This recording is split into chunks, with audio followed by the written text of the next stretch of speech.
ទីក្រុងគៀវកើតពីយុគមិញរុស្ស៊ីនិងអ៊ុយក្រែនបន្លះគ្នាយ៉ាងខ្លាំងក្លានៅពេលការចរចាគ្នាហាក់ដូចជាមិនសូវរីកចម្រើនទៅមុខ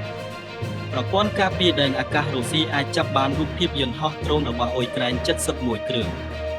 ដែលហោះទៅវាយប្រហារទីតាំងជាង5កន្លែងទូទាំងប្រទេសរុស្ស៊ីនេះបើតាមការបញ្ជាក់ពីក្រសួងការពារជាតិរុស្ស៊ីក្រសួងថ្លែងបន្តទៀតថាដ្រូនយ៉ាងតិច41គ្រឿងត្រូវបានរុស្ស៊ីបាញ់ទម្លាក់នៅតំបន់ខឺអូរីយ៉ូល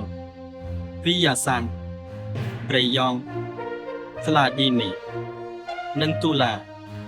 តាមរយៈសេចក្តីប្រកាសរបស់ខ្លួននៅលើបណ្ដាញ Telegram អាជ្ញាធររុស្ស៊ីប្រចាំតំបន់អ៊ីវ៉ាណូវដែលស្ថិតនៅភាគខាងកើតម៉ូស្គូថ្លែងថាដ្រូនរបស់អ៊ុយក្រែនវាយប្រហារទីក្រុងស៊ូយ៉ាប៉ុន្តែមិនបានបណ្ដាលឲ្យស្លាប់ឬរបួសមនុស្សឬខូចខាតអគារទេគិតទាំងយុគមិញនេះទៀតឈានចូលដល់យុគទី2ហើយដែលទីក្រុងស៊ូយ៉ារងការវាយប្រហារទីនេះស្ថិតនៅចម្ងាយ1150គីឡូម៉ែត្រអ៊ុយក្រែនអះអាងថាទីនេះជាកន្លែងបញ្ជាការបាញ់មីស៊ីលចូលទីក្រុងស៊ូមីរបស់អ៊ុយក្រែនកាលពីយប់ថ្ងៃអាទិត្យបណ្ដាលឲ្យស្លាប់មនុស្ស35នាក់បណ្ដាញ Telegram របស់រុស្ស៊ីបង្ហាញរូបវីដេអូវាយប្រហារមូលដ្ឋាននោះនិងបង្ហាញរូបឆេតបរិវេណនៃបញ្ជាការដ្ឋាននោះ